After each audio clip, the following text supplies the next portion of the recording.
Yeah, and I think going into that, like being able to understand one another, going and also touching back on the left right divide, which clearly you do not view so highly.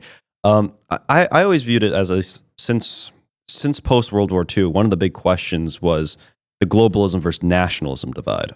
Whether or not we should be trending towards a more global system, or whether or not we should be really focusing on the nation state.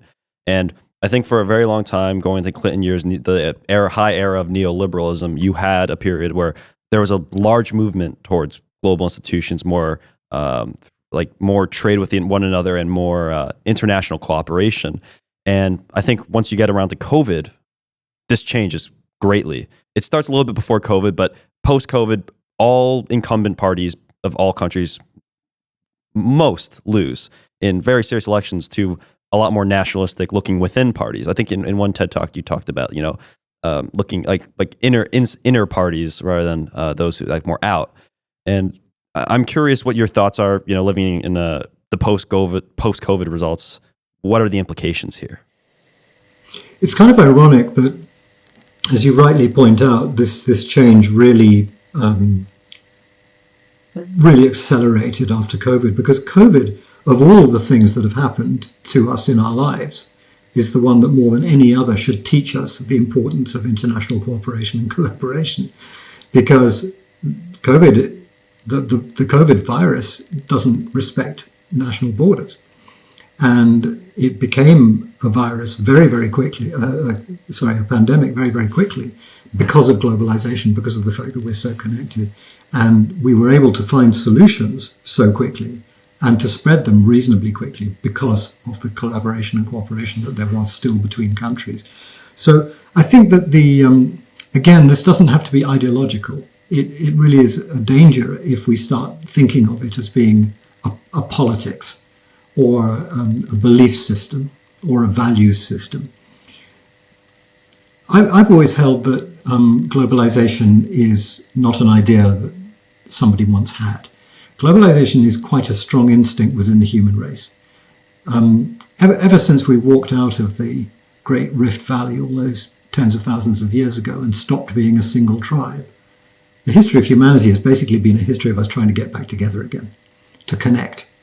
Pretty much the majority of all inventions ever created are ways of connecting men and women and societies.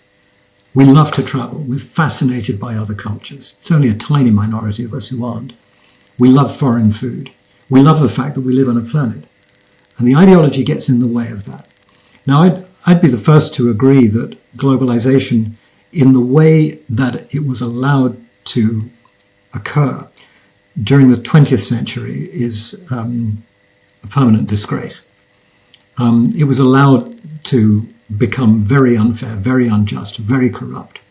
A lot of big corporations driving the agenda and driving the politicians into their agenda. The loss of employment that globalization inevitably created wasn't foreseen disgracefully by politicians and wasn't allowed for in advance, in just the same way that they haven't done that with automation. So the usual suspects, globalization was shockingly mishandled and taken advantage of in a very cynical way by a small group of elites. But that doesn't mean that we should throw out the baby with the bathwater. It doesn't mean that globalization is inherently a bad idea. And also there's a lot about globalization that isn't just about evil, cynical financiers and corporations ripping off the developing world. There's a lot of things about globalization which don't get in the spotlight and we don't hear about very often. But just the plumbing and the wiring and the nuts and bolts of a pretty well-connected international community is something to celebrate. It's boring, so you have to be a bit of a nerd to enjoy it. But the fact that I could still, even today in 2025, if I wanted to send you a postcard tomorrow across the Atlantic, I could do that and it would get to you. Here we are working on the internet and so on and so forth. It all works. It's absolutely extraordinary how we've managed to achieve that. So I guess if I could wave a magic wand, and it would have to be a very powerful one for what happens next, I would say let's try and redesign globalization.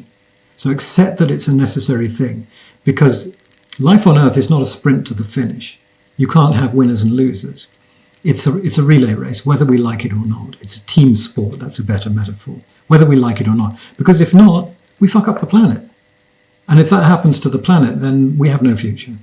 And this has got nothing to do with whether you believe in man-made climate change or anything of the sort. Here we get ideological and political again, which is sometimes deliberate to try and mess up these fundamentally quite simple concepts. This is quite a simple concept. If we don't look after the planet, if we're not sparing with its resources, we will all suffer. If we don't learn how to keep peace with each other, people will get killed.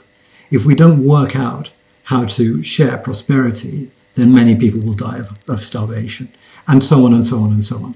So we really don't have any choice but to work together. And so I would say let's not throw away the idea of globalization, but let's see if we can figure out a fairer and smarter way of doing it for globalization 2.0. And I think it's important when we talk about globalization. What exactly is globalization, to your understanding? What does it entail? What is it? It's a network of connections, of interconnections between countries. So it's many things. It's cooperation and collaboration between organizations, between individuals, between societies, between governments, between corporations, between organizations. But it's also the infrastructure that enables that to take place. It's the markets that make money out of it or fail to make money out of it, and so on and so forth. So it's the whole cluster of the nervous system that connects the countries of the world together. Okay, perfect. And there's a lot you just talked about, going into, economy, wars, climate changes. There's a lot of specific parts of how globalization can help address that I would like to go into.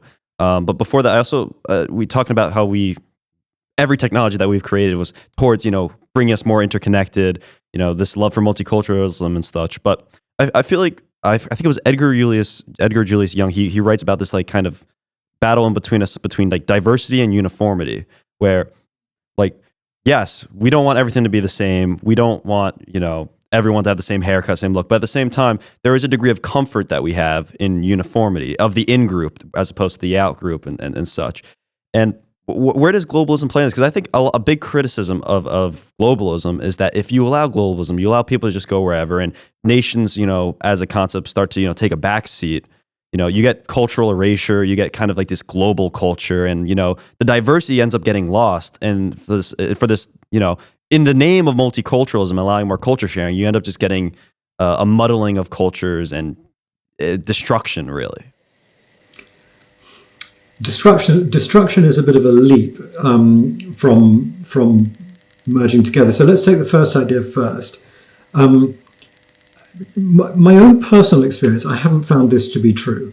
I find that the more cultural mixing there is, the more interesting the soup becomes. It doesn't just turn into a brown mush. It becomes ever more fascinating. So if I walk down a street in Tokyo and I see a Kentucky Fried Chicken next to a French restaurant, next to a pizza parlor, for me that's something kind of fun. That's quite colorful. That's quite interesting. That's the way things ought to be. The background is unmistakably Tokyo. This is Japan, but it's got things in it that aren't Japanese.